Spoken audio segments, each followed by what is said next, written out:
রোজা বড় সাহারি তারাবি তো কঠিন, রোজা আরো বড় কঠিন জিনিস। ইফতার দেয়ার চাইতে বড় কঠিন, ইফতার এর চাইতে বড়। আমার লগের এক হুজুর এক ইফতারের ঘটনা কইছে, আমার তো নিজের হুইন না। আমি কাহারে দুনিয়ার মানুষ যে এত রকমের রং ধরতে পারে, আমি শুনা বড় অবাক হইছি। আমি কইলাম দিবানিশি কান্দরে মন গুনা মাফের লাগিয়া, মাফ করিয়া দিবেন তিনি যিনি রহমতের খাজিনা। আল্লাহুম্মা সাল্লি মাওলানা মুহাম্মদ ওয়ালা আলি সাইয়্যিদিনা। রমজান মেহেরবান, রমজান মেহেরবান, রমজান মেহেরবান, রমজান মেহেরবান, রমজান মেহেরবান, রমজান মেহেরবান। বলো রমজান মেহেরবান, রমজান মেহেরবান, রমজান মেহেরবান, রমজান মেহেরবান, রমজান মেহেরবান, রমজান মেহেরবান। রহমত আর মাগফিরত নাজাত নিয়ে এলো মাহে রমজান। রহমত আর মাগফিরত নাজাত নিয়ে এলো মাহে রমজান। রমজান মেহেরবান, রমজান মেহেরবান, রমজান মেহেরবান, রমজান মেহেরবান, রমজান মেহেরবান, রমজান মেহেরবান, রমজান মেহেরবান, রমজান মেহেরবান। তারাবি সাহারি ইফতারিতে জোড়াই মুমিনেরি প্রাণ। তারাবি সাহারি ইফতারিতে জোড়াই মুমিনেরি প্রাণ। রমজান মেহেরবান, রমজান মেহেরবান, রমজান মেহেরবান, রমজান মেহেরবান। আল্লাহুম্মা সাল্লি মোহাব্বত নিয়ে মাওলানা মুহাম্মদ ওয়ালা আলি সাইয়্যিদিনা। জিকির করি লা ইলাহা ইল্লাল্লাহ, লা ইলাহা, জবান খুলে লা ইলাহা, ভালো লাগে লা ইলাহা, মধুর সুরে লা ইলাহা। হাসবি রব্বি জাল্লাল্লাহ, পড়েন হাসবি ও মাফি কলবি গায়রুল্লাহ, নূর মুহাম্মদ সাল্লাল্লাহু লা ইলাহা ইল্লাল্লাহু, লা ইলাহা লা ইলাহা, কলবে ধাক্কা লা ইলাহা। আল্লাহ ছাড়া মাবুদ নাই, নবীজি ছাড়া উপায় নাই। বলো আল্লাহ ছাড়া মাবুদ নাই, আমার নবীজি ছাড়া বান্ধব নাই। ওই নবীকে পাইতে হইলে, ওই নবীকে পাইতে হইলে পীর মুর্শিদের দয়া চাই। লা ইলাহা লাহ লা ইলাহা। বন্ধু নামাজ রোজা চাইর না, কেহ মা বাবার খেদমত চাইর না।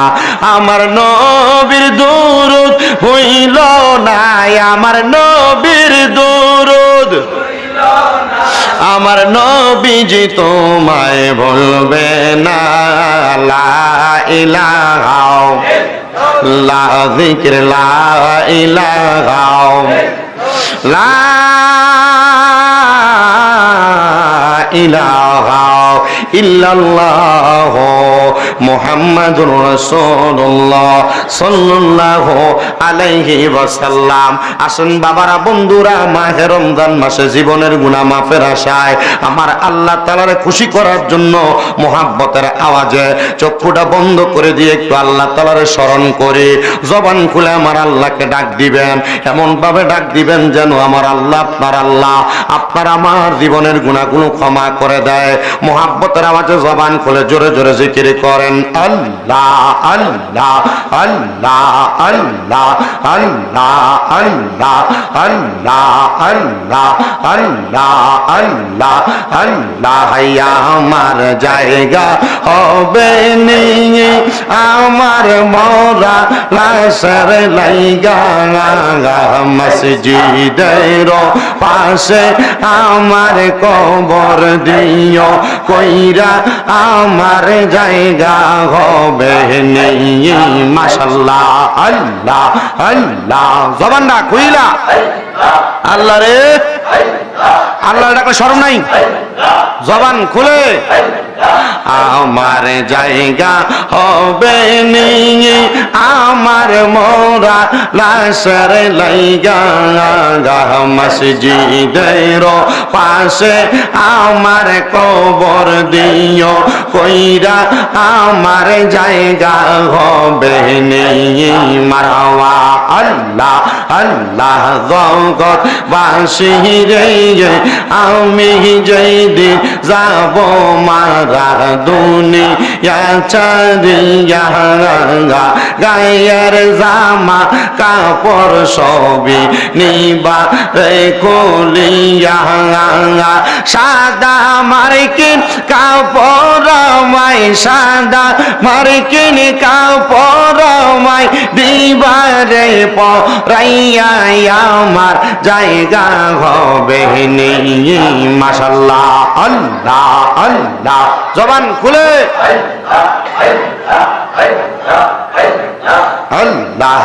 জগৎ বাসী রে, আমি যেই দিন যাব মারা দুনিয়া ছাড়িয়া, ভাই বন্ধু আত্মীয় স্বজন যাবে রে বলিয়া, সাড়ে 3 হাত মাটির কবর, সাড়ে 3 হাত মাটির কবর দিও রে রিয়া, আমার জায়গা হবে নি। মারহাবা আল্লাহ আল্লাহ। আমার জায়গা হবে নি, আমার মোরা লাশের লাইগা মসজিদের পাশে আমার কবর দিও কইরা, আমার জায়গা হবে নি। মারহাবা আল্লাহ আল্লাহ। আমার খোশবাসী দয়া ময় তোমার দেখিবা, হার মনে লয় মারহাবা। আমার শামসুল আরিফিন দয়া ময় তোমার দেখিবা, হার মনে লয় মারহাবা। তোমার না দেখলে বক্তার মনে লাগে বই বাজানো, আমার মুর্শিদ দয়া ময় তোমার দেখিবা, হার বনে লয় মারহাবা। আল্লাহ আল্লাহ আরে তাও ডালে বৈশা দয়াল বান্দব ও প্রেমের বাসা আমার হওয়া আরে শিশু কালে প্রেম শিখাইয়া যৌবন কালে দাগা বাজানো আমার খোঁজবাসী দয়াময় আমার রেজিবি দয়াময় আমার ভান্ডারি দয়াময় আমার লতিফি দয়াময় তোমার দেখিবা আর মনে লই মারওয়া কদম ডালে বৈশা দয়াল বাজাও নামের বায়াসি মারওয়া আইরে কদম ডালে বৈশা দয়াল বাজাও নামের বায়াসি মারওয়া আইরে সুর শুনিয়া পাগল হইয়া ছুইটা চুইটা আসি বাজানো আমার মুর্শিদ দয়াময় তোমার দেখিবা আর মনে লয় মারহাবা আল্লাহ আল্লাহ লা ইলাহা ইল্লাল্লাহ মুহাম্মাদুর রাসূলুল্লাহ সাল্লাল্লাহু আলাইহি ওয়াসাল্লাম। সবাই আমি চেষ্টা করব আপনাদের কাছে আমার ক্ষুদ্র এলেম থেকে ক্ষুদ্র জ্ঞান থেকে কয়েকটা কথা বলার জন্য। আমি তার আগে আপনাদেরকে কয়েকটা কথা বলি। আমাদেরকে মনে রাখতে হবে রমজানের রোজা এটা সংযমের মাস। বলেন না কিসের মাস? আসতে বলছে কিসের মাস? সংযম মানে কি? সংযম মানে হলো দুনিয়ার খারাপ কর্মকাণ্ড থেকে নিজেকে গুটায়া ফেলা। সংযম মানে দুনিয়ার খারাপ কাজ থেকে নিজেকে গুটায়া ফেলা, পানাহার থেকে নিজেকে গুটায়া ফেলা, আর করা খাবার খাওয়া থেকে নিজেকে গুটায়া ফেলা। এটা না, স্ত্রী মেলামেশা থেকে নিজেকে গুটায়া ফেলা, দিনের বেলা পানাহার আহার করা, স্ত্রী মেলামেশা এগুলা থেকে দূরে থাকা, এটাকে সংযম বলে। শুধু সংযম এটা না, গুনার কাজকে পরিত্যাগ করে নিজেকে গুনাহ থেকে গুটায়া ইবাদতের দিকে মনোনিবেশ করা, এটা একটা সংযম। এটার নাম কি? সংযম। আর এই সংযম যারা করতে পারে আল্লাহ তাআলা তাদেরকে জান্নাত প্রদান করেন। সুবহানাল্লাহ পড়েন। সংযম যারা করতে পারে আল্লাহ তাআলা তাদেরকে দুনিয়াতে কামিয়াবি দান করে। সংযম যারা করতে পারে আল্লাহ তাআলা তাদেরকে দুনিয়ার আগুন থেকে পানি থেকে দূরে রাখে। সংযম যারা করতে পারে আল্লাহ তাআলা তাদেরকে দুনিয়া বিমুখ বানায় না, আল্লাহর বিমুখ বানায়। আর আল্লাহর বিমুখ যারা হয়ে যায় আল্লাহ তাআলা তাদেরকে সরাসরি আল্লাহর গায়েবী খাজিনা থেকে আল্লাহর রহমত দান করে, আল্লাহ সম্পদ দান করে, আল্লাহ সন্তান দান করে, আল্লাহ টাকা পয়সা দান করে, ইজ্জত দান করে।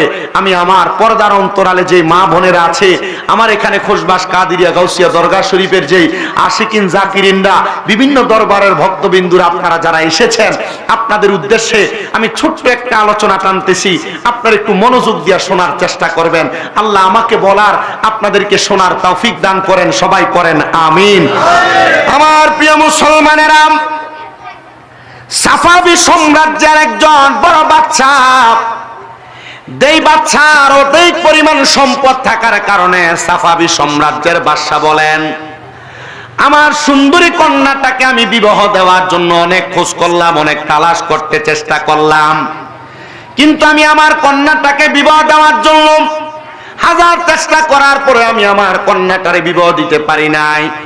কিন্তু অবশেষে আমার সাফাবি এলাকার ছোট্ট বাড়ির গুহা অঞ্চলের মধ্যে বসবাস করতেন একজন আল্লাহর খাস বান্দা, যার নাম ছিল হযরতে মীর দরা আদম রহমতুল্লাহ আলাইহি।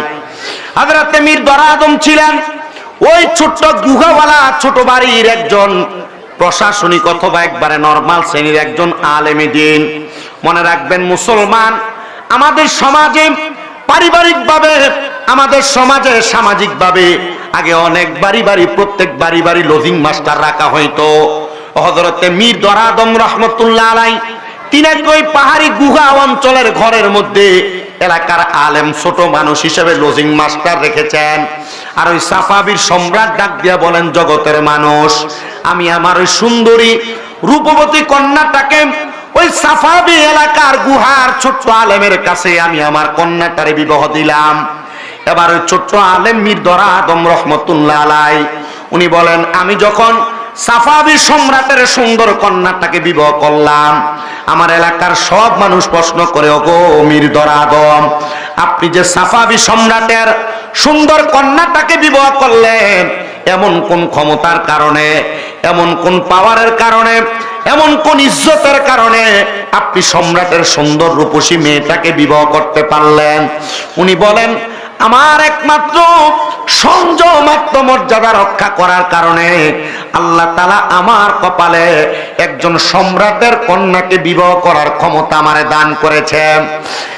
মির্দরা আদম রাহমাতুল্লাহ আলাই, এমন কি ক্ষমতা যেটার কারণে তুমি সাফাবি সম্রাটের কন্যাকে বিবাহ করলা? উনি বলেন, একদিন গভীর রজনী হয়ে গেছে, ওই সাফাবি সম্রাট তার সুন্দরী কন্যাকে অন্য রাজ্যের কালো একজন যুবরাজের সঙ্গে বিবাহ দিয়ে দিবে। আর আমি মির্দরা আদম আমার ঘরের মধ্যে কিতাব মোতালা করতেছি, পড়ালেখা করতেছি। এমন টাইমে আমি তাকায় দেখলাম সাফাবি সম্রাটের কন্যাটা দৌড়ায় আমার ঘরের মধ্যে প্রবেশ করেছে। আমার ঘরে যখন প্রবেশ করলাম, আমি আমার ঘরের আগুনের মশালের দিকে একবার তাকাই, আর সাফাবি সম্রাটের কন্যার চেহারার দিকে একবার তাকাই। আমি কম্পেয়ার করে দেখলাম সাফাবি সম্রাটের কন্যার চেহারা এত সুন্দর, এত নুরানি, আমার ঘরের মশালের আলো তার চেহারার সৌন্দর্যের কাছে একবারে বৃথা। আমি যখন আমার ঘরে মেয়েটাকে দেখলাম, আমি বললাম, এ সাফাবি সম্রাটের কন্যা, তুমি যে আমার ঘরের মধ্যে এমন ভাবে আগমন করলা, তুমি একজন রূপবতী সুন্দরী মহিলা, তুমি আমার ঘরে প্রবেশ করার কারণে মানুষ আমার মিথ্যা অপবাদ দিবে, মানুষ আমার জানাখোর বলবে, মানুষ আমার নারীর সাথে অবৈধ সম্পর্কে মেলামেশা করনেওয়ালা বলবে। যাও যাও যাও, তুমি বের হয়ে যাও। এবার ওই সাফাবি সম্রাটের মেয়ে আমার একটা হাদিস শোনায়, লা ইয়ারহামুল্লাহু মান লা ইয়ারহামুন নাস। মির্দরা আদম, আপনি এলাকার একজন বুজুর্গ চাক্ষুষ আলেম, আপনি কি হাদিসের আমল করবেন না? আল্লাহর নবীরা বলেছেন, যেই ব্যক্তি মানুষের প্রতি দয়া করে না, আমার আল্লাহ তাআলা তার প্রতি দয়া করে না। সাফাবি সম্রাটের মেয়ে এই কথা বলার সাথে সাথে মির্দরা আদম ডাক দিয়া বলে, হ্যাঁ মহিলা, তাহলে তুমি আমার ঘরের মধ্যে অবস্থান করো। মেয়েটা ঘরে অবস্থান করে, কিন্তু এত সুন্দরী নারী একটা ঘরের মধ্যে গভীর রজনীতে একটা যুবকের সঙ্গে যদি অবস্থান করে, তার নজর বাজে ভাবে, খারাপ ভাবে মেয়েটার দিকে পড়বে, এটাই স্বাভাবিক কথা। মির্দরা আদম বলেন, জগতের মানুষ, আমার চেহারা, আমার নজর যখন ওই মহিলাটার, ওই মেয়েটার দিকে পড়ল, আমি দেখলাম আমার নফস আমাকে ধোঁকা দেওয়ার চেষ্টা করতেছে। আমার নফস আমারে বলতেছে, এ মির্দরা আদম, তুমি এই কন্যাটা শরীর স্পর্শ করো, তুমি যদি তাকে স্পর্শ করতে পারো তাহলে তার সঙ্গে তুমি মেলামেশা করতে পারবা। আমি মির্দরা আদম চিন্তা করতেছি, আমি যদি ওই মেয়েটার সাথে মেলামেশা করি, আমার জেনা হবে, আমার গুনাহ হবে।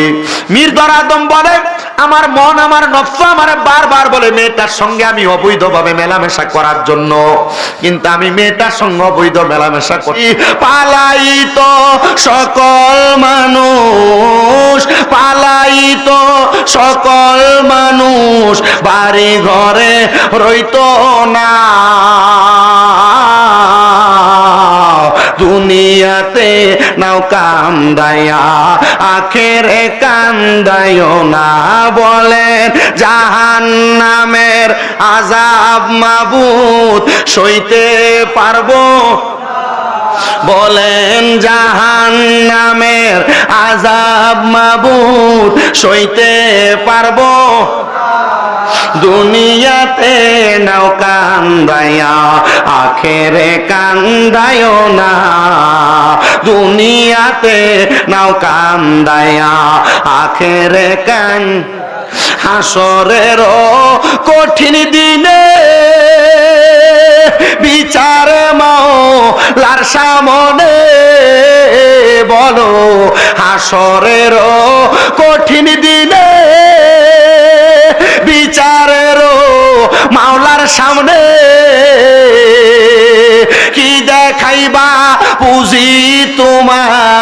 নাই তো কিছু আর বলেন কি দেখাইবা পুঁজি তোমার লাখ লাখ নাই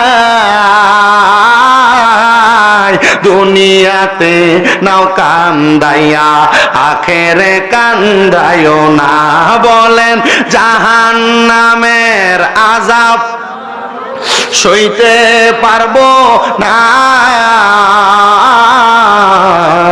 দুনিয়াতে নাও কান্দাইয়া আখেরে কান্দাইও না একটা জবানও বন্ধ রাখবেন না সবাই চিৎকার মেরে বলেন আল্লাহু আকবার বাদশা সাফাবি ডাক দিয়া কয় ও মীর দরাদম তোমার কাছে জানতে চাই তুমি কেন জাহান্নামের আগুনকে এত ভয় করো মীর দরাদম ডাক দিয়া কয় ও বাদশা সাফাবি আমি কেন জাহান্নামের আগুনরে ভয় করি জানেননি বলে কেন তুমি জাহান্নামের আগুনরে ভয় করো ডাক দিয়া কয় বাদশা গো আপনি তো জানেন একটা মানুষ যখন মারা যায় মারা যাওয়ার সময় মানুষটা সাকরাতুল মাউতের বিছানার মধ্যে বড় ছটফট কইরা কইরা কাতরায় মানুষ পানি পায় না মানুষ কবরের আযাবের কথা স্মরণ কইরা কইরা কাতরায় আত্রাইল তাদের রূহটা বড় কষ্ট দিয়া দিয়া নিয়ে যায় ও বাদশা গো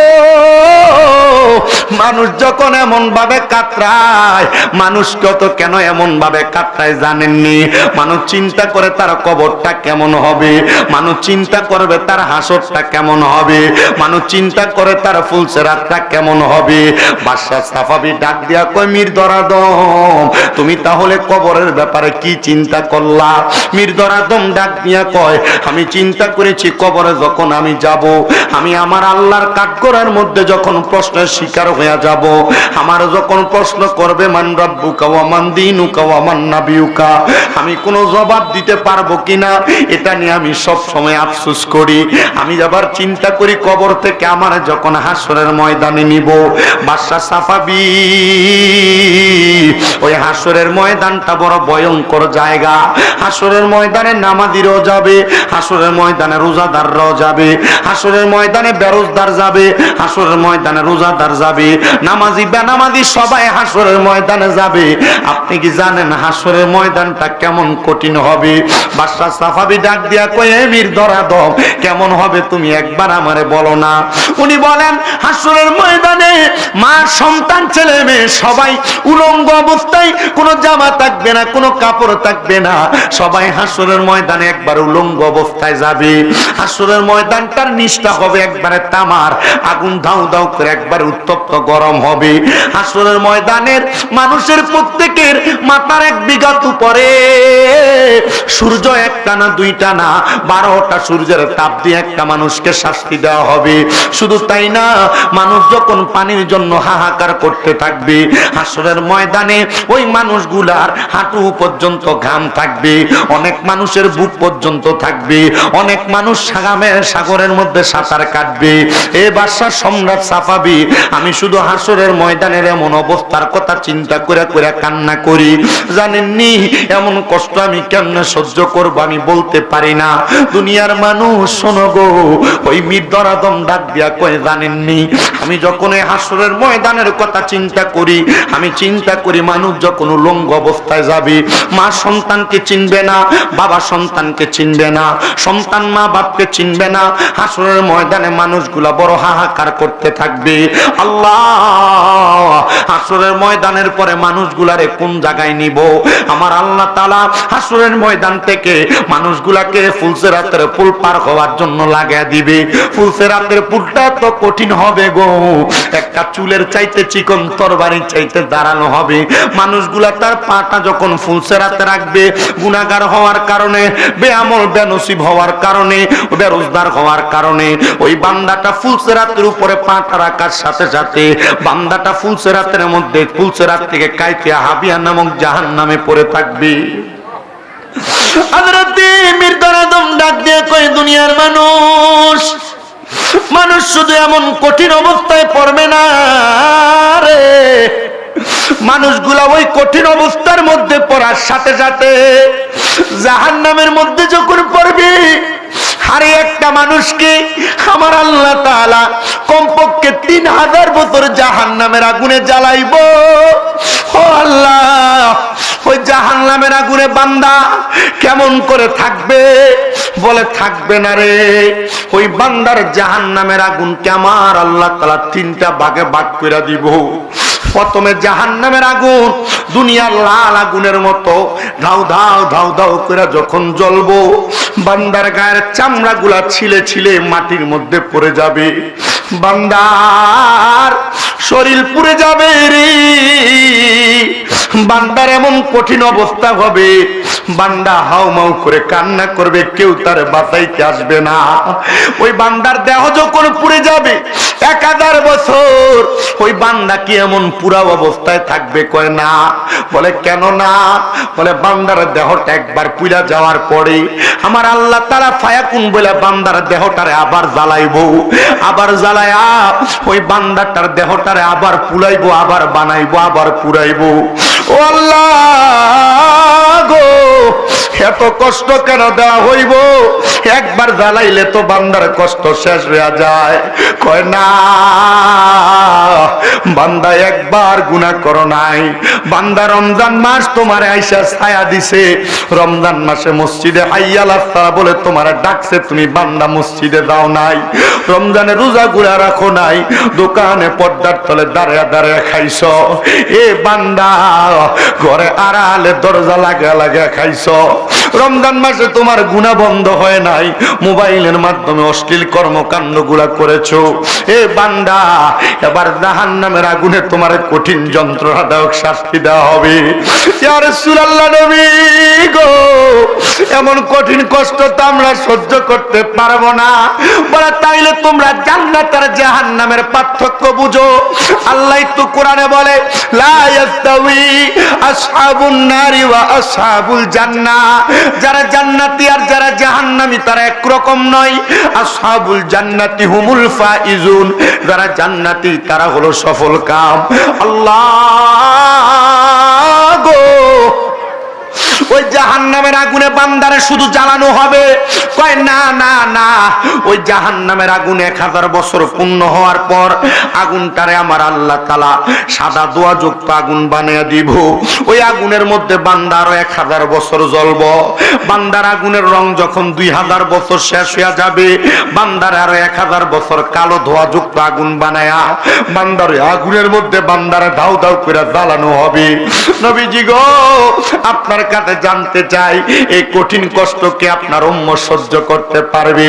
আমার নবী কই, উম্মত, যদি তুমি তোমার নিজের নফসকে হেফাজত করো, আমি তরিকতের যত নফস, তরিকতের যত ইবাদতের কথা বললাম, আমি পড়তে পড়তে দেখলাম তারা তরিকত গ্রহণ করে, এরা যদি তাদের নফসটারে হেফাজত করতে পারে তাহলে তারা দুনিয়া আখিরাতে কামিয়াব হয়ে যায়।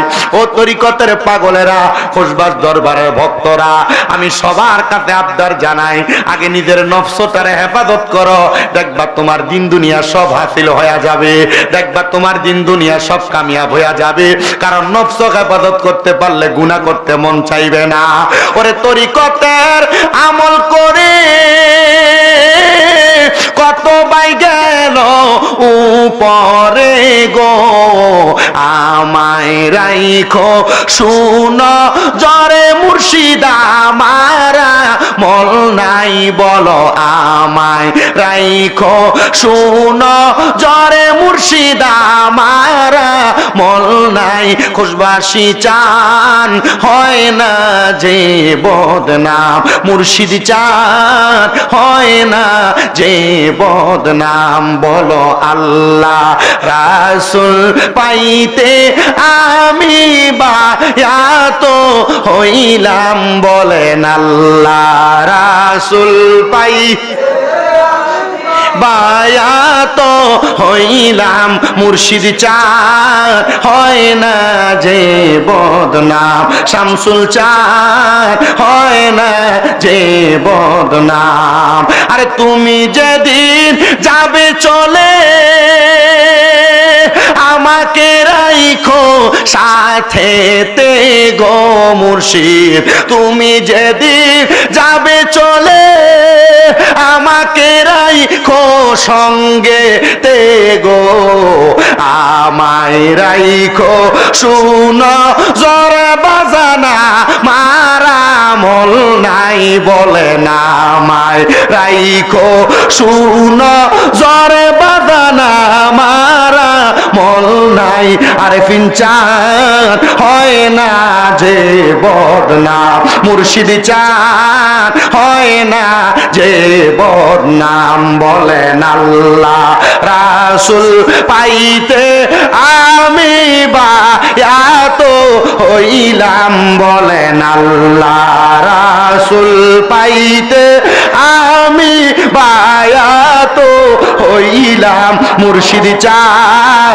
হয় না যে বদনাম মুর্শিদ চান আমার মুসলমানেরা শুনো অন্তরের কান লাগে শুনো আরেকটা কারগুজারি শোনায় আমাদের দেশে দেখবেন রমজান মাস আসলে বহু টাকাওয়ালারা পয়সাওয়ালারা রমজান মাসে তারা উমরা করতে মক্কায় চলে যায় রমজান মাসে তারা মদিনা জিয়ারত করার জন্য চলে যায় কিন্তু তার এলাকার গরিব দুঃখীরা না খায়া খায়া থাকে আপনারা বলেন এমন অবস্থা বাংলাদেশে আছে না নাই এ বাবা শুনো রমজান মাসে এলাকার গরিব দুঃখীর দিকে নজর না দিয়া তুমি মক্কা মদিনা যায় হজ করবা খোদার কসম তোমার এলাকার মানুষ যদি না খায়া থাকে তাহলে তোমারে মক্কা মদিনা যায় হজ করার কোনো দাম হবে না ওরে হজ করিতে মক্কায় যায়া খরচ করলি যেই টাকা ওই টাকা গরিবকে দিলে গরিবই থাকি তো কেডা হজ করিতে মক্কায় যায়া খরচ করলি যেই টাকা ওই টাকা গরিবকে দিলে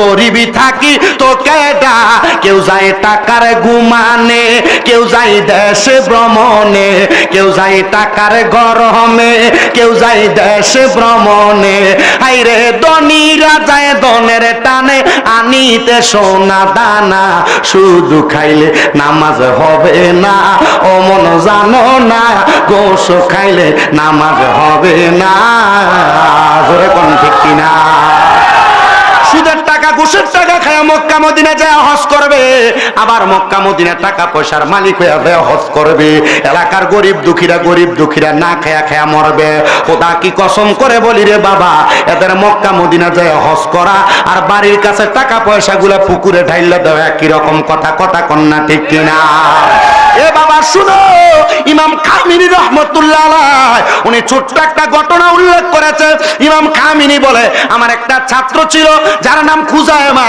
ওই খুজায়মা রহমতুল্লাহ আলাইহি উনি মক্কায় যাবে হজ করার জন্য কিন্তু খুজায়মা যে স্ত্রীটাকে বিবাহ করেছে ওই স্ত্রী ছিল ইরানের পূর্ব অঞ্চলের সবচাইতে সুন্দরী মহিলা খুজায়মা ডাক দিয়া কয় জগতের মানুষ আমার সুন্দরী স্ত্রীটারে আমি কার কাছে রাইখা যাব হজ করার জন্য আমি এলাকার সব মানুষকে বললাম ও এলাকার মানুষ তোমরা কেউ কি পারবা আমার স্ত্রীটারে আমানত হিসেবে রাখার জন্য এলাকার কেউ রাজি হয় না কিন্তু খুজায়মার একজন সাথী ভাই ছিল সে ডাক দিয়া কয় খুজায়মা তুমি যদি চাও তাহলে তোমার স্ত্রীটারে আমার বাড়িতে রাইখা যাইতে পারো খুজায়মা কয় আল্লাহ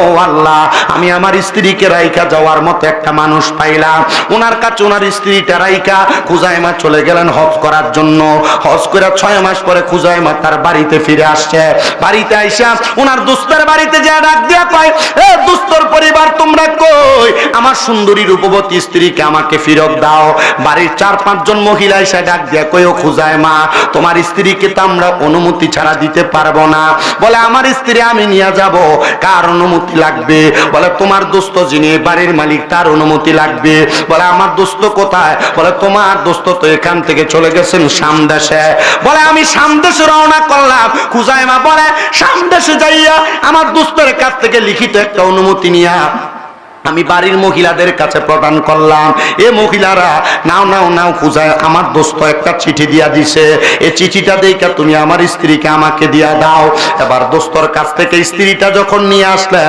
ডাক দিয়া কয় আমার দোস্ত 6 মাসের জন্য কোথায় গেল আমি এনে গেলাম হজ করার জন্য দোস্ত ডাক দিয়া কয় বন্ধুরে আমি অন্য কোনো কোথাও যাই নাই আমি তোমার স্ত্রীকে যখন আমার ঘরে প্রবেশ করাইছি তখন আমি আমার ঘরের মধ্যে প্রবেশ করা আমার জন্য হারাম হয়ে গেছে। কারণ তোমার স্ত্রী দুনিয়ার সবচাইতে সুন্দর, ওই স্ত্রী যদি আমার ঘরের মধ্যে থাকে আর আমার ঘরের মহিলারা যদি ঘুমায় যায়, আমার মনে যদি শয়তান কুমন্ত্রণা দেয় এই সুন্দরী মহিলাটার সঙ্গে মেলামেশা করার জন্য, এজন্য আমি আমার ঘরটা ছাইরা 6 মাসের জন্য চইলা গেছি। নাও তোমার স্ত্রী তোমার আমানত তোমার বুঝাইয়া দিলাম, আমার ঘরের মহিলারা তোমার স্ত্রীকে সুন্দর করে আদর যত্ন করেছে। ও বন্ধু, তুমি তোমার স্ত্রীকে বুঝা পাইছো? বলে হ্যাঁ পাইছি। এবারে ডাক দিয়া কয়, এ দুনিয়ার মানুষ, আমি আমার দুনিয়ার টাকা পয়সা ধন সম্পদ বাড়ি গাড়ি সব রাইখা গেলাম। আমার বাড়ি গাড়িগুলা দুনিয়ার মানুষ আত্মসাৎ করার চেষ্টা করেছে, কিন্তু আমার স্ত্রীকে যে বন্ধুর কাছে রেখে গেলাম, আমার বন্ধু আমার স্ত্রীকে আত্মসাৎ করবে দূরের কথা, তার চেহারার দিকেও ফিরে তাকায় নাই। আমি বললাম, এ দোস্ত গো, আমার স্ত্রীকে আমাকে ফেরত দেওয়ার কারণে আমি আমার পুরা রাজপ্রাসাদ সম্পদ আমি তোমারে দিয়া দিলাম। বলে কেন কেন এত সম্পদ আমারে দিলা? বলে একমাত্র আমার স্ত্রীকে 6 মাস তুমি ইবাদতে রাখার কারণে। দোস্ত ডাক দিয়ে কয়, এ খুজাই মা, আমি এত সম্পদ নিতে পারবো না। বলে কেন রে, কেন নিতে পারবা না? বলে আমার যত সম্পদ হবে এই সম্পদের হিসাব তো আমি খোদার কাছে দেওয়া লাগবো।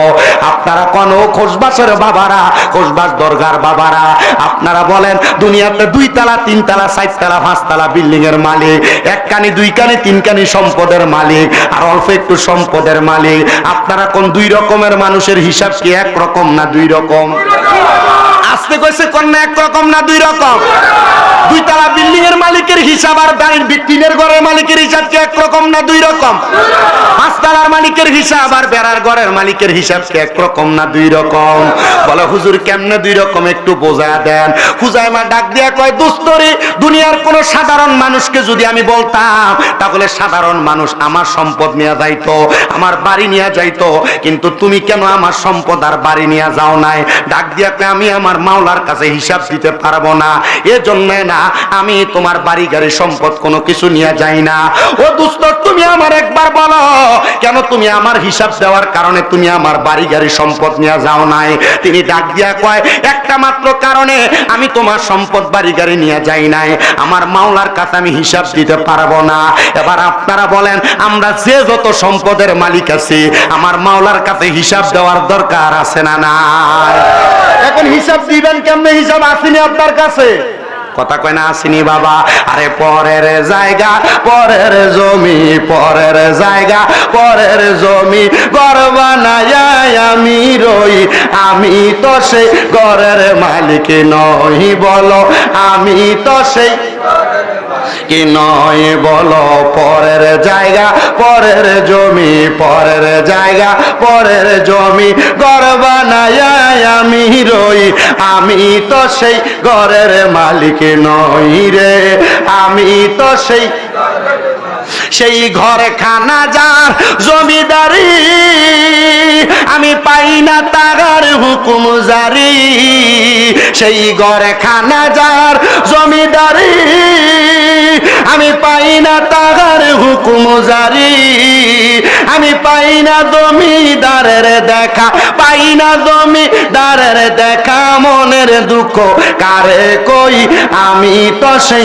ঘরের মালিক নই। বলেন পরের জায়গা পরের জমি, ঘর বানায়া আমি রই, আমি তো সেই ঘরের মালিক নই রে, আমি তো সেই। আরে জমিদারের ইচ্ছা মতো দেয় না জমি চাষ, তাই তো ফসল ফলে না রে দুঃখ 12 মাস।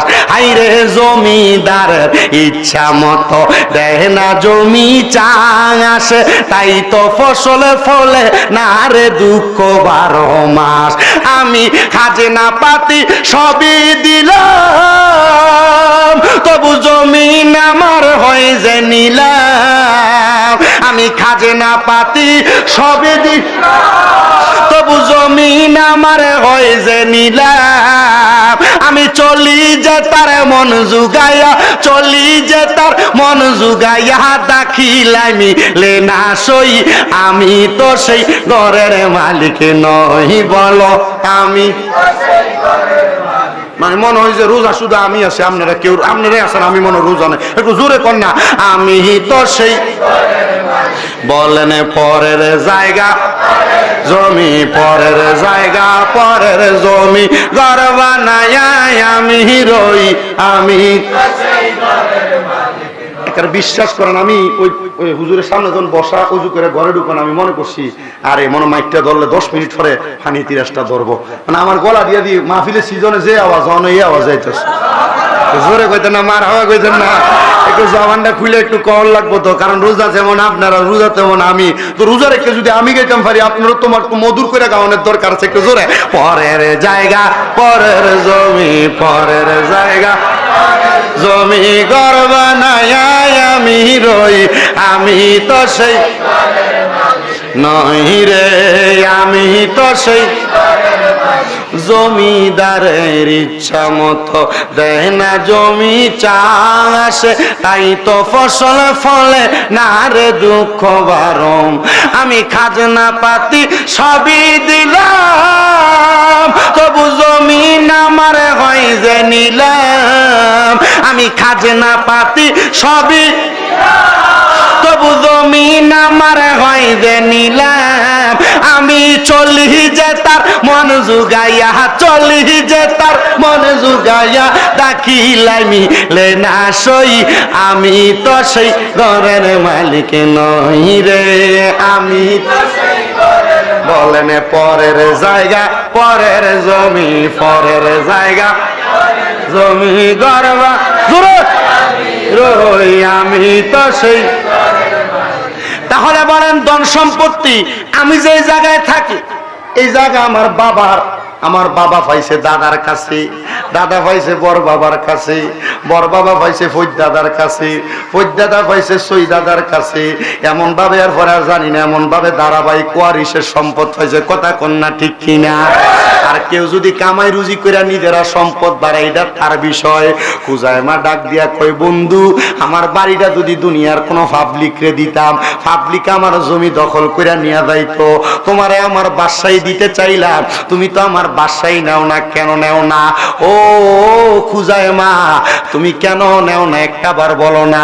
উনি ডাক দিয়া কয়, তোমার সব বক্তরারে ডাক দাও। সব বক্তরারে ডাক দিছে, বক্তরা একসাথে হইছে, ডাক দিয়া কয়, বক্তরা এবার তোমরা আমার সামনে দাঁড়ায়া আমারে বলো, তোমরা কি আমার কথাগুলা শুনবা? বলে হ্যাঁ শুনবো। ডাক দিয়া কয়, এ আমার দোস্ত, তোমার সবচাইতে কাফের একজন মানুষে ডাক দাও। ডাক দিছে কাফের মানুষে, ডাক দিয়া কয়, নেও তোমার আমি 5। ও কি দাও থাক, এডি ফোলাইন মানুষ, এরাই দুষ্টামি করিস না, তোরা তো রোজা নাই, অন বেটা রোজা অবস্থায় একটা সটকানা মেরে দিল, কিটা করবি? হাতিস না, রোজা বড় কঠিন জিনিস, রোজা বড় সাহারি তারাবিদ কঠিন, রোজা আরো বড় কঠিন জিনিস। ইফতার দেয়ার চাইতে বড় কঠিন, ইফতার এর চাইতে বড়। আমার লগের এক হুজুর এক ইফতারের ঘটনা কইছে, আমার তো নিজের হইন না। আমি কাহারে দুনিয়ার মানুষ যে এত রকমের রং ধরতে পারে, আমি শুনা বড় অবাক হইছি। আমি কইলাম, ভাই ঘটনাটা কি? আমারে কয়, আমি আসরের নামাজ পড়া এক ইফতার মাহফিলে যাইতেছি, যাইতে দেখি একবারে দাড়িটি ফাইটে গেছে গা, একটা মুরব্বী মানুষ সাদা পাঞ্জাবি পরা, মাথা টুপিও, এবার ক্ষেতের ঠিক দুইটা ক্ষেত ফারিয়া লাইলদার মাঝখানে দাঁড়ায় দাঁড়ায় বিড়িটার এমন মুট করে দইরা টাইনা টাইনা খাইতেছে। দাড়ি কি আছে না নাই? এমন বহুত মুরব্বী দেখবেন রমজান মাসে একবারে দাড়িটি ফাইটে গেছে, এটা রোজা রাখে না, কারণ রোজার মাস আইলে এর গ্যাস্ট্রিক বাইরে জায়গা। কথা কয় না তো ঠিক কিনা? রোজার মাস আইলে ডায়াবেটিস বাইরে জিজ্ঞা। আরে জিঙ্গেলে কাকা আপনি রোজার হয় না? আমার ঘরে ডায়াবেটিস রে, গ্যাস্ট্রিক গ্যাস্ট্রিক আলসার। কথা কয় না, কথা কয় না, আছে না নাই? আছে না নাই? হুজুরে আমার কয় যে বেটা দেখলাম বেটা এই বিড়ি খাইতে খাইতে খাইয়া বেটা আস্তে করে আবার আমি ইফতার মাহফিলে গেলাম। এখন ইফতার মাহফিলে যে ভিক্ষা আমি বইয়া দেখি একবার সামনে, আমার সামনাটা দিয়ে বেড়াটাই বইয়া দিচ্ছে। আমি এবার ইফতার করার পরে যখন আমু এবার লাগে দাঁড়াই রয়েছি, তারপরে আমি হাতে করে লইয়া লইয়া যখন নিরালা এসে জি গেলাম, কাকা বয়সটা তো মাশাআল্লাহ কম হইছে না, দাঁড়িয়ে ভাইটা গেছে গা, সাদা সুন্দর পাঞ্জাবি টুপি লাগাইছেন, রোজাটা তো রাখছেন না, কিন্তু ইফতারও তো সামনে আইছেন, এটা কি ঠিক হইলো? হুজুর এটা কি তা কইলেন আপনি? ইয়া আল্লাহ যদি আমার জিগায় যে রোজা না রাখতে পারছস না, ইফতারটা করতেছস না, হুজুরে আল্লাহ আগে সামনের কাতারে গেছি ইফতারটা করবার লাগিয়া। আমি কইছি আরে এমন জাতের কত দুষ্ট বেদায়িত্ব সমাজে আছে, বয়স বহুত একবার হয়ে গেছে গা, এটা রমজান মাস আইছে, আগে ডাইনে চা বামে চা ছাইয়া আগে দেখা পর্দাটা এমনি তোলা দিয়ে দোয়ানটার ভিতর ঢুকে দা খোঁজবাস বাজারে। কথা কয় না, আসেনি? এমন বহুত বেড়া আইতাছে বাড়ি ঘরে আমার মা বোনের কাছে। এখন যদি আমি খুশবাসুর প্রত্যেকটা ঘরে ঘরে বেরিদের কাছে যাই, বেরিয়েতে কব হুজুর বিশ্বাস করেন এবারে এমনি দেখতে দেওয়া যায় ভালো মানুষ, এবার আমি এবারে লেগে দুপুর বেলা লেগে ভাত না রানলে হ্যাঁ আমার মা বাপ তুইলা গালি দেয়। রমজান মাসও চায় না বউ এদের গালাগালি করে ভাত খাওয়ানোর লেগে। এমন বেড়া আইতার বেরিয়ে তো সমাজে আসেনি? সি কোন সি এটা কি একটু শরম নাই, লজ্জা নাই? কেমন রমজান মাসে বউডার কাছে তোরা ভাত খুঁজস? আরে বেটা কুত্তো তো ফসাদ করার সময় দেখবেন একটা বালা ওয়াল টু হয়, বালা একটা গাছ টু হয়, বালা একটা দেয়াল টু হয়, দেখবেন আলগি দিয়ে এই জায়গার ভিতরে ফসাদ করে। আর এই বেড়াই যদি এটি রোজা রাখে না, এটা আগে ডাইনে চা বামে চা হোটেলে এটা যারে হোক যে দুপুর করে কথা কয় না, আছে না নাই? আল্লাহ এমন নালতের জীবন থেকে আমাদেরকে আপনি হেফাজত করেন, কোন আমিন। বাদশাহ হযরতে খুজাইমা বলেন, মনে আসেনি ওয়াজ? দেখেন আব্বাজি আমি ওয়াজ যদি গোলাইলাম আমার নিজের কষ্ট হইব, ওয়াজ একটু মনোযোগ দিয়ে শুনলেন। বাদশাহ খুজাইমা বলেন, তুমি তোমার একজন কাছের বন্ধুকে ডাক দাও। ডাক দিছেন কাছের বন্ধুকে, বলে তুমি আবার তোমার একজন সেনাপতিরে ডাক দাও। ডাক দিছেন সেনাপতিরে, সেনাপতি এবং কাছের বন্ধুরে ডাক দিয়া ওই দোস্তটা হাতের মধ্যে একটা 500 দিরহামের নোট নিলেন, আর হাতের মধ্যে একটা 5 দিরহামের আদলি নিলেন। নিয়ে সেনাপতিরে ডাক দিয়া কয়, সেনাপতি এই নোট তোমার আমি 500 দিরহাম দিলাম। আর দোস্তরে ডাক দিয়া কয়, দোস্ত নাও তোমারে 5 দিরহাম দিলাম। একজনরে দিছে কত? জোরে কয় না। একজনরে দিছে কত? আরেকজনরে দিছে কত? একজনরে 5 দিরহাম, আরেকজনরে 500 দিরহাম। ডাক দিয়া কয়, যাও তোমরা আগামীকালকে আসরের নামাজের পরে তোমরা তোমাদের 5 দিরহাম আর 500 দিরহামের হিসাব আমার কাছে দিবা। এবার তারা যখন চলে যায়, যখন চলে গেলেন, একজন যখন আগমন করলেন, আগমন করার সাথে সাথে পরের দিন আসরের সময় পুরা ইরানের পূর্বাঞ্চলের মানুষ হযরতে বাদশাহ খুজাইমার বাড়ির সামনে দাঁড়ায় গেছে। বাদশাহ খুজাইমার বাড়ির সামনে দাঁড়ানোর সাথে সাথে মানুষ জিজ্ঞাসা করে, ও বাদশাহ আমাদেরকে কি দেখানোর জন্য তুমি এখানে হাজির করলা? বলে গতকালকে যার কাছে 500 দিরহাম আর 5 দিরহাম দিলাম, তোমরা সামনে আসো। সামনে আসার পরে ডাক দিয়ে কয়, ও আমার সেনাপতিরা তোমরা বড় একটা গর্ত করো। একটা গর্ত কইরা বড় চুল্লির মতো বানায়া এটার উপরে বড় একটা টিনের তাওয়া দিয়া কড়াইয়ের মতো দিয়া ডাক দিয়া কয়, যাকে 5 দিরহাম দিলাম এ তাওয়ার নিচে আগুন জ্বালাও। আগুনে যখন তাওয়াটারে গরম করছে, বলে তুমি তাওয়ার উপরে দাঁড়ায় দাঁড়ায় বলো তুমি 5 দিরহাম কই খরচ করছো? আস্তে কইতেছেন। নিচে দিয়ে আগুন জ্বালাইছে, ফরোডা বানাছে, তাওয়াটা চিনেন না আপনারা? আচ্ছা ফরোডা তাওয়াটার ভিতরে 2-3 খোলা উড়ানের পরে যদি কেউ রে কইটার উপরে খারো পারবো নি? কথা কয় না, পারবো? তাওয়ার উপরে দাঁড়ায়াম, তুমি তোমার 5 দিরহাম কই খরচ করছো বলো। সে তাওয়ার উপরে এক পাও রাইখা ডাক দিয়া কয়, বাদশাহ 5 দিরহাম দিয়া কি আর করব, এটা আমার কাছে রাখি না, আমি যাওয়ার পথে একটা ফকির দেখে ফকিরের কাছে 5 দিরহাম দিয়া দিছি। এটা বলে লাভ দিয়া নামছে। 5 দিরহামের হিসাব দিতে সময় কি কম লাগছে না বেশি? এবার ডাক দিয়ে কই, ও সেনাপতি তুমি তোমার 500 দিরহামের হিসাব এই তাওয়ার উপরে দাঁড়ায়া দাও। সেনাপতি ওই তাওয়ার উপরে দাঁড়ায়া হিসাব দিবে দূরের কথা, হিসাব দেওয়ার আগে কান্না শুরু করে দিছে। ডাক দিয়া কয়, বাদশাহ খুজাইমা আমি কেমনে 500 দিরহামের হিসাব দিব? আমি আমার 500 দিরহাম দিয়াম দামি গোশত কিনা খাইছি, পোলাও বানায়া খাইছি, দামি জামা কাপড় লাগাইছি। এই হিসাব যদি আমি গরম তাওয়ার উপরে দাঁড়ায়া দেই, আমার পায়ের তলা জ্বলে যাবে, আমার পায়ের তলাতে গোশত থাকবে না, আমি এটার উপরে দাঁড়ায়া দাঁড়ায় হিসাব দিতে পারবো না। বাদশাহ খুজা টাকা আল্লাহর রাস্তে দান করব। একজন মানুষ নগদ লাগতো না, বলে হুজুর কাজটা ধরলে যে কোনো সময় আইনা আমি খুশবাস ইলাসপুর হযরত খুশবাসী জামে মসজিদের ভিতরে আমি দান করে দিব 1 লক্ষ টাকা। একজন মানুষ যদি মসজিদের জন্য মসজিদে বাইঙ্গে যদি সুন্দর করে করে, একটা প্রাচীন সৌন্দর্য আধুনিক মসজিদ হবে, এটা হইলেই তো এলাকার সুন্দর সুনাম হবে। একজন মানুষ দাঁড়ায় কইব, হুজুর আমি দান কইরাম 1 লাখ টাকা। 1 লাখ পারতাম না হুজুর, আল্লাহর রাস্তায় আমার লাগি দোয়া করেন, আমি 50,000 টাকা আল্লাহর রাস্তায় মসজিদের জন্য দান করব। পারলে নগদ, না পারলে বাকি। আসেননি একজন রমজান মাসে আল্লাহকে খুশি করার জন্য 1 লাখ, না পারলে 50,000 টাকা দিবেন। আল্লাহর হস্তে এই মসজিদের জন্য। বলে হুজুর আমি 50,000ও পারবো না, বাড়িঘরে অনেক মা বোনেরা আছেন, আপনাদের মা বাবা কবরে, আম্মা আব্বা বাইসা থাকলে আরে বাপরে যদি এক জোড়া জুতা, একটা লুঙ্গি, একটা পাঞ্জাবি, একটা টুপি কিনা দিতেন, আপনার 5-7 হাজার টাকা এমনি ঈদের খরচ লাগতো। আপনার আব্বা কবরে, বলে হুজুর আমার মা বাইসা থাকলে একটা কাপড় যদি জামদানি কিনা দিতাম 2-2.5 হাজার টাকা লাগতো। হুজুর আমার মার পেছনে 5-7 হাজার এমনি খরচ হইতো। হুজুর আমি আল্লাহর হস্তে এই মসজিদের জন্য আমি 10,000 টাকা, আমি 20,000 টাকা দিব। এক নাম্বার আমার বড় ভাইয়ের নাম কি? ইয়াসিন ভাইয়ের বাড়ি কোথায়? ইলাসপুর না। আপনার আব্বার নাম কি? বাবুল মিয়া। নারায়ে তাকবীর।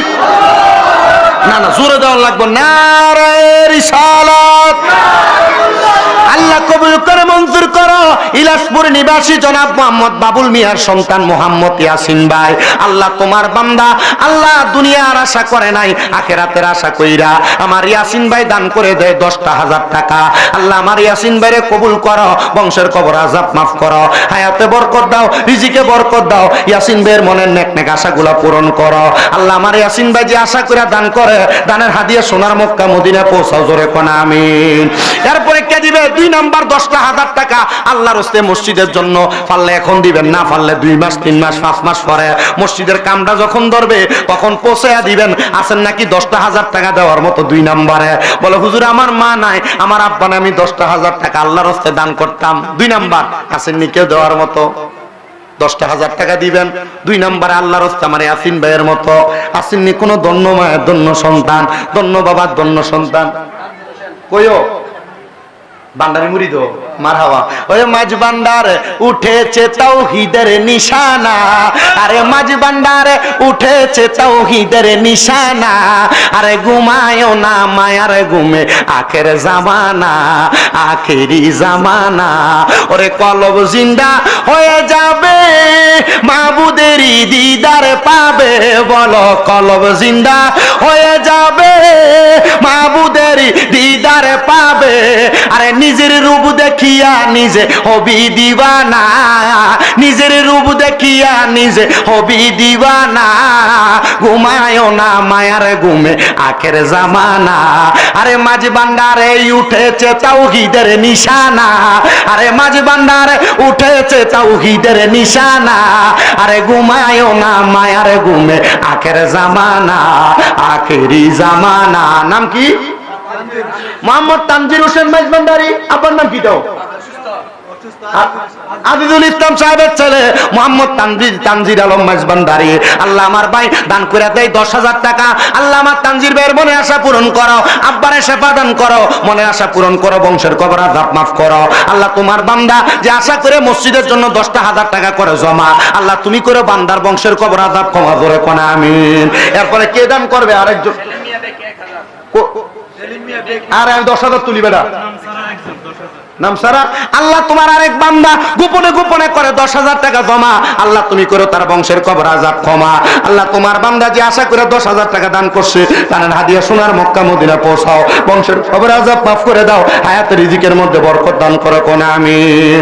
এরপরে কে দান করবে 10,000 টাকা? 3 নাম্বার পাইছি। 4 নাম্বার সিদ্দিক, ফারুক, উসমান ও হায়দার, 4 জন সাহাবা সবচেয়ে বেহতার। সিদ্দিক, ফারুক, উসমান ও হায়দার, 4 জন সাহাবা সবচেয়ে বেহতার, কারণ তাদের হৃদয়ে আছে আল্লাহর পয়গম্বর। নারে তাকবীর, আল্লাহু আকবার। একজন আছেন নাকি 4 নাম্বার? 4 জন খলিফার মোহাব্বতে 10,000 টাকা এ মসজিদের জন্য আল্লাহর রাস্তে দান করবেন। যখন কাজ চলবে তখন দিলে চলবে। কে দিবে? আছেন নাকি আরেকজন? 4 নাম্বার 10,000 টাকা আল্লাহর রাস্তে দিবেন। নাইও? বলে হুজুর 10,000 ভাবতাম না, 5,000 টাকা দিব। 1 নাম্বার কে দিবে? 5,000 করে অনেক মানুষ পাওয়া যাবে। মারহাবা। নারে তাকবীর, নারে রিসালাত। নাম কি? নাম কি বড় ভাই? ইসমাইল ভাইয়ের বাড়ি কই? ইলাসপুর বাড়ি। আব্বার নাম কি? নুর ইসলাম সাহেবের ছেলে আমার ভাই ইসমাইল ভাই, উনি দান করে দিলেন 5,000 টাকা। আল্লাহ কবুল করো, মঞ্জুর করো। জনাব নুর ইসলাম সাহেবের সন্তান ইসমাইল ভাই, উনি দান করে 5,000 টাকা। আল্লাহ কবুল করো, মঞ্জুর করো। বংশের কবর আযাব মাফ করে দাও, হায়াতের রিজিকের মধ্যে বরকত দান করে দাও। মনে রাখবেন মুসলমান, অন্য মাসে 1 টাকা দান করলে যে সওয়াব হইতো, 700 টাকা দান করলে যে সওয়াব হইতো, এই মাসে 1 টাকা দান করলে এই সওয়াব হবে। আসেননি 2 নাম্বার আমার ইসমাইল ভাইয়ের মতো 5,000 টাকা দান করবেন। বলো হুজুর এই মসজিদের জন্য আমি দিব 5,000। আসেননি 2 নাম্বার, কে দিব 5,000 টাকা? আমি অল্প কয়েকজন। রমজান মাসে 5,000 টাকা আব্বাজি মার্কেট করে কত টাকা উড়াইবেন, আব্বাজি রং করে কত টাকা উড়াইবেন, পর্দার আড়ালে মা বোন যারা আছেন আপনারা একটু খবর পাঠাইবেন। 5,000 টাকা দিব 2 নাম্বার। বলে হুজুর আমার মা নাই, আমার বাপ নাই, আমি এই মাদ্রাসার জন্য, আমি এই মসজিদের জন্য আমি দিব হুজুর 5,000 টাকা 2 নাম্বার। কে দিবেন কোন? তো আসেননি আর নাই একজন পামনি 5,000 টাকা দেওয়ার মতো 2 নাম্বার। আর আসেনি কেউ দেওয়ার মতো? কষ্ট করে দেখেন না, রমজান মাসে একবারের বেশি 2বার খুঁজলেও তো নিজের কাছে কষ্ট লাগে, কিন্তু কষ্ট লাগলো কি করার আছে, একটু কষ্ট করে চাইতে তৈব। এরপরে কে দিবেন? একজন কন্যা আসেননি। আর আসেনি দেওয়ার মতো, আল্লাহর রাস্তায় দিবেন। বলে হুজুর যাক 5,000 পারতাম না হুজুর, 3,000 2,000 1,000 করে দেবো। সেলিম ভাই বেকি কোনটা? সেলিম ভাই দেখো বেকি, বেকি নিবাসী সেলিম ভাই, উনি দান করে 1,000 টাকা। আল্লাহ কবুল করো, মঞ্জুর করো। সেলিম ভাইয়ের মনে আশা পূরণ করো, বংশের কবর আযাব মাফ করো, হায়াতের রিজিকে বরকত দাও। আল্লাহ বেকি আব্দুল ওয়াদুদ বেকি কত? 1,000 টাকা। আল্লাহ কবুল করা, মঞ্জুর করা। আল্লাহ তোমার বান্দা আব্দুল ওয়াদুদ মিয়া বেকি নিবাসী, উনি দান করে দেয় 1,000 টাকা। আব্দুল ওয়াদুদ মিয়ার মনে আশা পূরণ করা। 2 বস্তা 3 বস্তা 5 বস্তা সিমেন্ট দান করবেন, 10 বস্তা সিমেন্ট দিবেন, অথবা 1,000 ইট দিবেন, 1 টাক বালু দিবেন। এমন কেউ যদি থাকেন নাম লেখাইবেন, অসুবিধা নাই। বলে 1,000 2,000 করে দিবেন। আর আসেনি কয়েকজন? আপনার নাম কি? বাড়ি কই? বরকত সান্দিনা, সান্দিনা বরকত নিবাসী আমার শামীম ভাই, উনি দান করে দিয়েছেন 1,000 টাকা। আল্লাহ কবুল করো, মঞ্জুর করো, বংশের কবর আযাব মাফ করো, হায়াতের রিজিকে বরকত দাও। আল্লাহ আমার শামীম ভাই যে আশা করে দান করে আশা পূরণ করো। মফিজ মিয়া দান করে 2,000 টাকা। আল্লাহ কবুল করো, মঞ্জুর করো। রাজামারা নিবাসী বড়রা রাজামারানি, আল্লাহ কবুল করো, মঞ্জুর করো। রাজামারা নিবাসী মফিজ মিয়া দান করে দেয় 2,000 টাকা। আল্লাহ মফিজ মিয়া যে আশা করে দান করে আশা পূরণ করো। এরপরে কে দিবেন? আছেন নাকি? ধন্য মায়ের ধন্য সন্তান, নাম কি বাবা? 10 বছর। কোন জায়গা বাড়ি? ইলাসপুর মধ্যপাড়া নিবাসী আবুল কালাম আজাদ দান করে দিয়েছেন 10 বস্তা সিমেন্ট। জোরে কোন মারহাবা। আল্লাহ কবুল করো, মঞ্জুর করো, বংশের কবর আযাব মাফ করো, কামাই রুজিতে বরকত দাও, হায়াতে বরকত দাও, রিজিকে বরকত দাও। ইলাসপুর মধ্যপাড়া আবুল কালাম আজাদ সাহেবের মনে আশা পূরণ করো। এরপরে কে দিবেন? 5 বস্তা সিমেন্ট, 2,000 3,000 1,000। আমনে 5 বস্তা। নাম কি? মজনু মিয়া, মারহাবা। আল্লাহ কবুল করো, মঞ্জুর করো। আরে নবীর প্রেমে মজনু যারা তারাই মাওলানা। আরে কোন পাগলে বলে নবী গায়েব জানে না, কোন পাগলে বলে নবী গায়েব জানে না। নবীর প্রেমে মজনু যারা তারাই মাওলানা। আল্লাহ কবুল করো, মঞ্জুর করো। জনাব মোহাম্মদ মজনু মিয়া দান করে 5 বস্তা সিমেন্ট। আল্লাহ মজনু মিয়ার মনে আশা পূরণ করো, বংশের কবর আযাব মাফ করো, হায়াতের রিজিকের মধ্যে বরকত দান করে দাও। এরপরে কে দিবে? 5 বস্তা 10 বস্তা। নাম কি? আমার কাছে কইতে শিরু ভাই, আল্লাহ কবুল করে, মঞ্জুর করো। আল্লাহ জনাব মোহাম্মদ শিরু মিয়া দান করে 10 বস্তা সিমেন্ট। এবারে হরে আবার দিব, এটা এবারে জোর করিস না, জানি দৈন্য এটা। আল্লাহ কবুল। আমরা শিরু ভাই আমি মসজিদের কেশিয়ার, এবারে আর এমনি বেশি দিব, একটু খুঁজা লইস না। 20টা তোরা তো খুঁজা লয়ে কম আস, খুদ বিদেশ, এবার আরো বেশি দিব। এবার আমরা আরো বেশি দিয়ে কয়ে গেছি। আল্লাহ কবুল করা, মঞ্জুর করা। মসজিদের কেশিয়ার জনাব মোহাম্মদ শিরু মিয়া, আল্লাহ তোমার ঘরের জন্য করে 20 বস্তা সিমেন্ট জমা। আল্লাহ কইরো বংশের কবর আযাব ক্ষমা। আল্লাহ মনের নেক নেক আশা পূরণ করো, যে আশা করে দান করে আশা পূরণ করো। এরপর আসেন আর 5 বস্তা সিমেন্ট দিবেন। হুজুর আমার মা নাই, আমার আব্বা নাই, আল্লাহর রাস্তায় একটু দান করার নিয়ত করছিলাম। মসজিদের কামটা ধরলে তখন দিলে চলবে, এখন না দিলেও চলবো। বলে হুজুর 5 বস্তা সিমেন্ট দিমু। এরপরে আর আসেনি। মারহাবা। নাম কি বড় ভাই?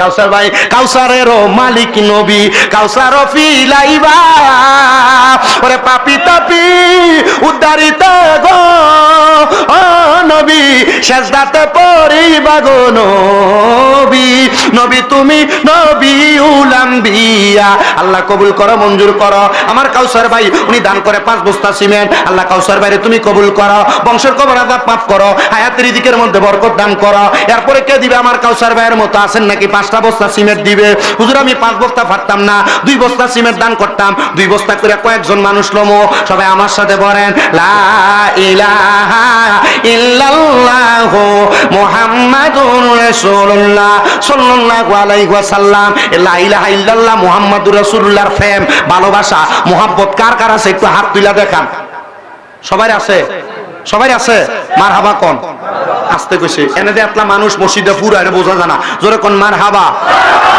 হাত নামান লা ইলাহা ইল্লাল্লাহ মুহাম্মাদুর রাসূলুল্লাহ লিখতে হরফ হলো 24টা জোরে কোন কয়টা আমি এখানে যারা আছেন 24 জন মানুষ লমু 2 বস্তা করে সিমেন্ট দিবেন 2 বস্তা এক নাম্বার বলে হুজুর আল্লাহর রাস্তায় এই মসজিদের জন্য আমি দেব 2 বস্তা আপনার নাম আবুল বাশার এই আগে আমার নাম লেখো 2 বস্তা আমার নাম লেখেন 2 বস্তা এরপর 2 নাম্বার জনাব আবুল বাশার উনি দিবেন 2 বস্তা আল্লাহ কবুল করে মঞ্জুর করো আবুল বাশার মিয়া দান করে 2 বস্তা আমার নাম কি আব্বা মনির মিয়া বাড়ি কই ইলাসপুরের মনির মিয়া দান করে দেয় 2 বস্তা সিমেন্ট আল্লাহ কবুল করে মঞ্জুর করো মনির মিয়ার মনে আশা পূরণ করো 4 নাম্বার নাম কি চটফড়ি বাচ্চা জোরে হ্যাঁ ঠিক আছে নাম সুন্দর মতো চটফড়ি বাদশা ভাই মজানি চটফড়ি আল্লাহ কবুল করো মঞ্জুর করো চটফড়ি বাদশা ভাই দান করে 2 বস্তা সিমেন্ট আল্লাহ আমার ভাইয়ের মনে আশা পূরণ করো ব্যবসা বাণিজ্য বরকত দিও টেস্টি চল কমাইয়া দেওয়ার তৌফিক দিও কোন আমি এরপর আসেননি 5 নাম্বারে দেওয়ার মত 5 নাম্বার এর নাম কি পরে পরে পরে এটা পরে হ্যাঁ তারিখো জালালপুর নিবাসী শফিকুল ইসলাম 5 নাম্বারে দান করে 2 বস্তা সিমেন্টের দাম আল্লাহ কবুল করে মঞ্জুর করো বংশের কবর আযাব মাফ করো হায়াতের রিজিকের মধ্যে বরকত দান করো নাম কি ইসমাইল ভাই নগদ দেয় 1000 টাকা আল্লাহ কবুল করো মঞ্জুর করো ইসমাইল ভাইয়ের মনে আশা পূরণ করো 6 নাম্বার বশির ভাই 6 নাম্বারে দান করে রহিমপুর কোনটা বশির ভাই কোনটা মারহাবা বশির ভাই দান করে 2 বস্তা আল্লাহ কবুল করো মঞ্জুর করো বশির ভাইয়ের মনে আশা পূরণ করো 7 নম্বরে কে দিবে 2 বস্তা 7 নাম্বার 24 জন চাইছি কালিমা তৈবা লাগতে 24 হরফ হ্যাঁ 7 নাম্বার আব্বা নাই ভালোবাসি তোমায় বাবা বুকটা যে যাইছি রে তোমার কথা হৃদয় মাঝে পড়ছে বারে বারে বাবা তুমি কেমন আছো ছোট্ট মাটির ঘরে তোমার কথা হৃদয় মাঝে পড়ছে বারে বারে বাবা গো ও বাবা বাবা গো ও বাবা আল্লাহ কবুল করে মঞ্জুর করো সাদ্দাম হোসেন ভাই বরকত নিবাসী দান করে দেয় 2 বস্তা সিমেন্ট আল্লাহ আমার সাদ্দাম ভাইরে কবুল করো বংশের কবর আযাব মাফ করো মনের নেক নেক আশা পূরণ করো সাদ্দাম ভাই যে আশা করে দান করে আশা পূরণ করো আমিন এরপরে দেন 8 নাম্বার 8 নম্বরে 2 বস্তা সিমেন্ট দেবেন না আপনার নাম মারহাবা মিলন মিয়া ভান্ডারী আরে ভান্ডারেতে উদয় হলো তৌহিদেরই চান ভান্ডারেতে উদয় হলো রাসূলেরই চান গাউসে মাঝ ভান্ডার আমার গাউসে মাঝ ভান্ডার গাউসে মাঝ ভান্ডার আমার গাউসে মাঝ ভান্ডার ভান্ডারেতে উদয় হলো রেসালাতের চান ভান্ডারেতে উদয় হলো বেলায়েতের চান গাউসে মাঝ ভান্ডার আমার গাউসে মাঝ ভান্ডার জনাব মোহাম্মদ তৌহিদ মিয়া মাঝ ভান্ডারী দান করে মিলন মিয়া ভান্ডারী দান করে দিয়েছেন 2 বস্তা আল্লাহ কবুল করা মঞ্জুর করো মিলন মিয়া দান করে 8 নাম্বার 2 বস্তা 9 নাম্বার আছেন নাকি কোন ধন্য মায়ের ধন্য সন্তান বাবা নাম কি হ্যাঁ হোসেন মিয়া মারহাবা হোসাইনেরই রক্তে গড়া আমাদের ইসলাম ইসলামেরই জন্য তিনি দিয়ে গেলেন পান নবীর নাতি ইমাম হোসেন দিছে ফান আরে হোসেন ভাই দিব 2 বস্তা সিমেন্ট আল্লাহ কবুল করা মঞ্জুর করা হোসেন ভাই 9 নম্বরে তুমি কবুল করে নাও 10 নম্বর আছেন নাকি কোন ধন্য মায়ের ধন্য সন্তান ধন্য বাবার ধন্য সন্তান মারহাবা নারে তাকবীর নাম কি হ্যাঁ সারু মিয়া আল্লাহ কবুল করা মঞ্জুর করা বাড়িকো ইলাসপুর আল্লাহ কবুল করো মঞ্জুর করো সারু মিয়া ইলাসপুর 10 নম্বর 2 বস্তা সিমেন্ট আল্লাহ সারু মিয়ার মনে আশা পূরণ করো বংশের কবর আযাব মাফ করো এরপর 11 নম্বর কে দিব 2 বস্তা 24 জন নমু মারহাবা নাম কি ভান্ডারিডি 26 হইলেছে সফিউল্লাহ ভাইয়ের মাও নাই বাবাও নাই আম্মাই আব্বা চলে গেছে আল্লাহ তারারে ফালাইয়া তারারে যারে রাই খাগো গেছে কান্দিবার লাগিয়া। আল্লাহ কবুল করো, মঞ্জুর করো। জনাব মোহাম্মদ শফিউল্লাহ সাহেব, মাও নাই বাবাও নাই, দান করে 11 নাম্বার 2 বস্তা। আল্লাহ কবুল করো, মঞ্জুর করো। শফিউল্লাহ ভাইয়ের বংশের কবর আযাব মাফ করো। 12 নাম্বার কে দিব 2 বস্তা সিমের? আসেননি কোন ধন্য মায়ের ধন্য সন্তান? 12 নাম্বার 2 বস্তা সিমের। আব্বায়ও 1100 টিয়ার বেশি 2 বস্তা সিমেন্টের দাম হইতো না। আসেননি? বলে হুজুর 12 নাম্বার মান্ডা রেডি করতে আইছেন আপনি? নাম কি? মুখলেস মিয়া। ভান্ডারি কইতেন না? ভান্ডারি কইলে কি তৈব? আরে লোকে আমায় বলে রে মন্দ কইতাম। আজ যা কইয়া শেষ করে দিলে দাওয়াত তো করে আইয়ে না না আইয়ে। হ্যাঁ বইয়েন ইয়া মুখলেস মিয়া ভান্ডারি, উনি দান করে দিয়েছেন 2 বস্তা সিমেন্ট। 12 নাম্বার। আল্লাহ কবুল করো, মঞ্জুর করো। একটা তাকবীর হবে জোরে। তাহলে সিমেন্টের বস্তা যদি 500 টাকা হয়, তাকবীর কি আসতে না জোর হইব? নারায়ে তাকবীর, ওই নারায়ে রিসালাত। একজনের নাম বলতে চায় না, গোপনে দান করছে 500 বস্তা সিমেন্ট। খুশবাসীর দরবারের মসজিদ বুঝে আটকে থাকবো? আটকাবে না। খুশবাসীর তাহাজ্জুদ ছড়ে কাম করে নেবো। মারহাবা কইয়া লও। আল্লাহ কবুল করে, জোরে কোন আমিন আমিন আমিন। কারণ এই খুশবাসীর দরবারের মুরিদেরা গরিব। খুশবাসীর দরবারের মুরিদেরা কেউ ধান লাগায়, কেউ অটো চালায়, কেউ রিক্সা চালায়, 2-1টা বিদেশ আছে, কেউ কেউ বাড়ি ঘরের ভিতরে কোন রকম থায় জিফুতে টিয়া বসে দিলে চলে। কিন্তু এই ফোলাফান্ডি যদি এই খুশবাসের মসজিদের দিকে নজর দেয়, মসজিদ হইতে আমার মনে হয় 2 বছরের বেশি সময় লাগতো না। আল্লাহ এরপরে যে বান্দা 500 বস্তা সিমেন্ট দিছে, আল্লাহ বান্দাটারে আল্লাহ তুমি হায়াতে বরকত দিয়া জান্নাতের আলাম কামে কবুল করে। জোরে কোন আমিন। আরো জোরে কয় না আমিন। 13 নাম্বার কে দিবে? 13 নাম্বারে 2টা বস্তা সিমেন্ট। 13 নাম্বার 2 বস্তা। এই যে নাম কি? খলিলুর রহমান। মারহাবা। আল্লাহ কবুল করো, মঞ্জুর করো। ওরে নমরুদের আগুনে দিলা খলিলি নবী রে, আইরে ইব্রাহিম খলিল রে। আল্লাহ কবুল করো, মঞ্জুর করো। আল্লাহ বান্দার মনের আশা পূরণ করো। খলিল মিয়া যে আশা করে দান করছে, আশা পূরণ করো। 14 নাম্বার। আল্লাহর কোন ধন্য মায়ের ধন্য সন্তান আল্লাহর বান্দা আসেননি? বলে হুজুর আমি দান করবো 14 নাম্বার 2 বস্তা। 2 বস্তা সিমেন্টও আর আসেনি? আচ্ছা ইয়া বই ফিচিরের বস্তা ইন্ডিয়ায় সর রেসবিটা কই? এটা মনে 1 বস্তার কথা কইছিল। না 1 বস্তার কথা কইছিল মনে কইছিলেন নাকি? না। আচ্ছা ঠিক আছে। আরিফ ভাইটা কইও 1 বস্তা। 1 নাম্বার আমার আরিফ ভাই। আল্লাহ কবুল করো, মঞ্জুর করো। আল্লাহ আমার একটা নাম ভুলে গেছে, আমনের পরে যে বলেন এটা আমার তাগিলেন না করেন না। ওই আল্লাহ কবুল করো। এরপরে নাম কি? আবিদ মিয়া দেবিদ্দার। আমি এনেছেন লিখতে এনে মুরিদ নাকি ব্যবসা করে? আবিদ মিয়া দেবিদ্দার বাড়ি কোন গ্রামো? আরে মারহাবা। আবিদ মিয়া বেকার জামাইয়ের মতো মেহমানদারি করে। দেবিদ্দার মানুষ, ভালো মানুষ। আল্লাহ কবুল করো, আমিন কোন। আর জোরে কইতেন না আমিন। আর মোহাব্বতে কোন না আমিন। যাই না করতে পারেন, আমার আল্লাহ তাআলা আপনার দুনিয়া এবং আখিরাতের মধ্যে তারাক্কি নসিব করবে। ও বাবা, রমজান মাস আসলে বহু সম্পদওয়ালারা দেখা যায় 10টা 15টা কাপড় আইনা, 20টা 25টা লুঙ্গি আইনা মানুষরা দেওয়ার পর কয় যাকাতের শাড়ি কাপড় দেওয়া শেষ। আপনারা বলেন বাবা, আমি জাস্টিফাই করে দেখলাম সোনার বাংলাদেশের সম্পদওয়ালারা যদি হিসাব করে যাকাত দিত, খোদার কসম 3 বছর ঠিক মতো যাকাত দিলে বাংলাদেশে একটা ফকির আর মিসকিনও থাকতো না। কথা কন না ঠিক কিনা? আরো দূরে কন না ঠিক কিনা?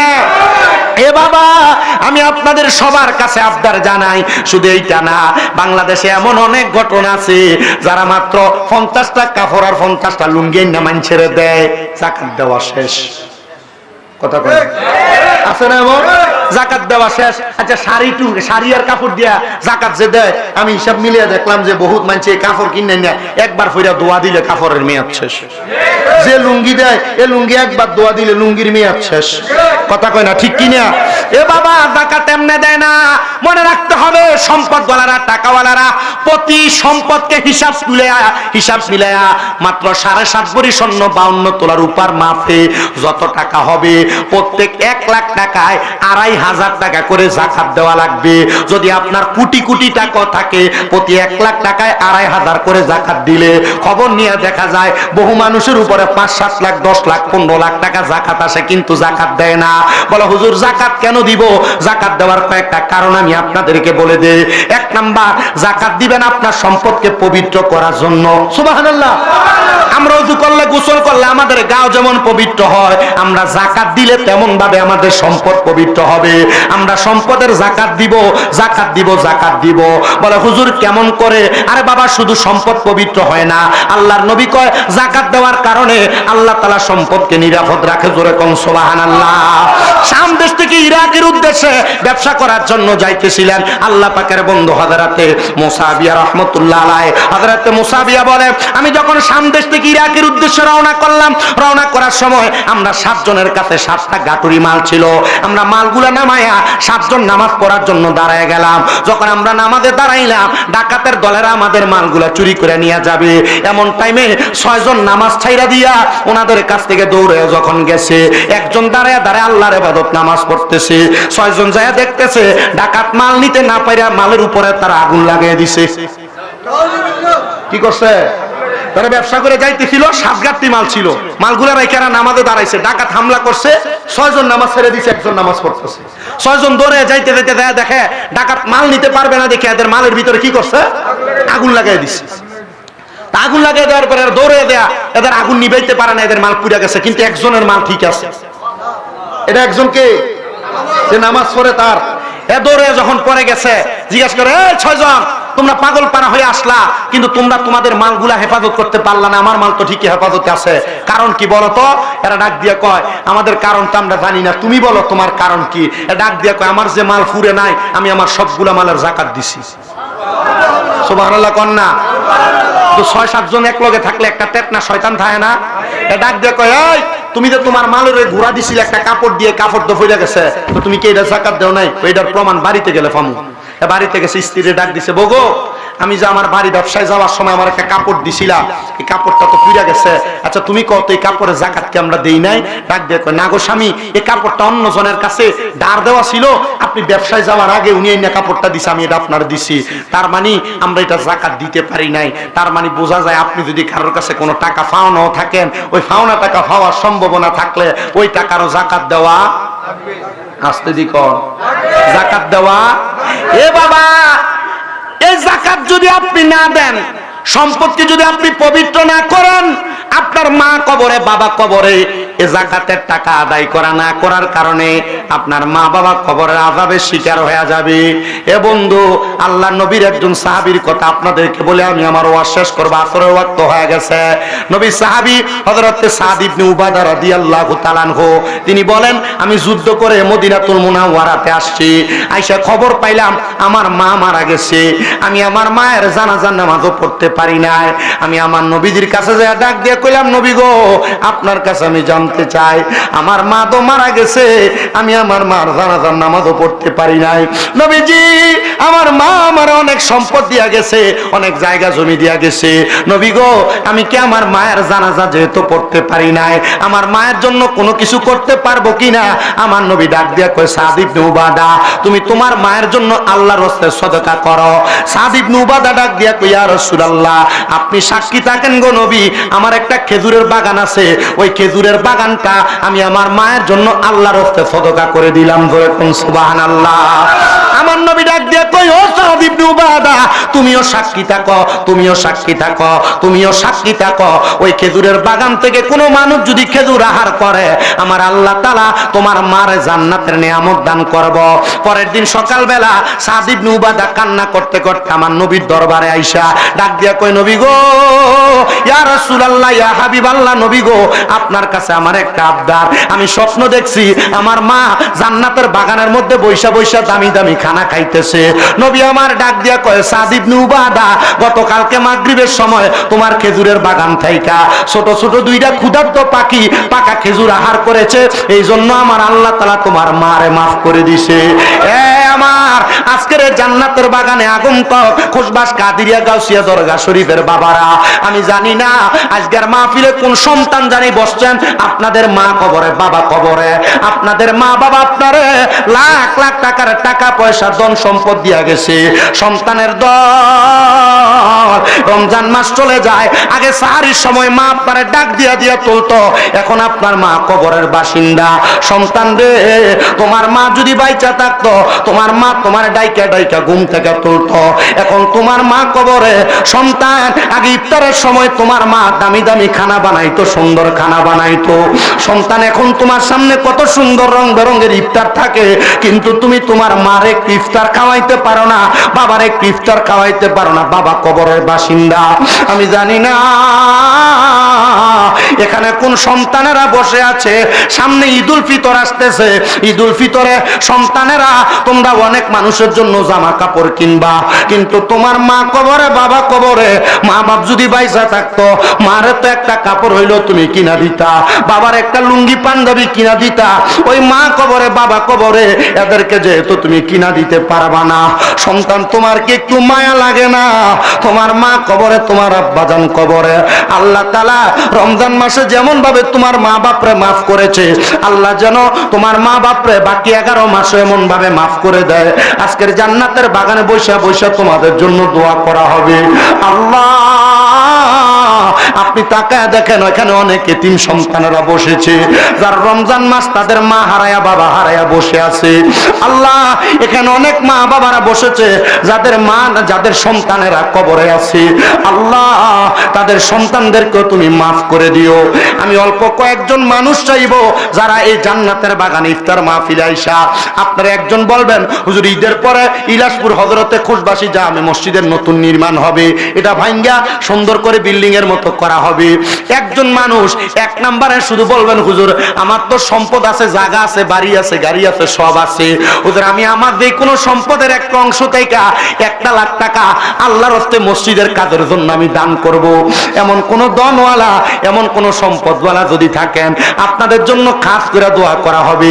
কে দিবেন 1 নম্বরে? বলে হুজুর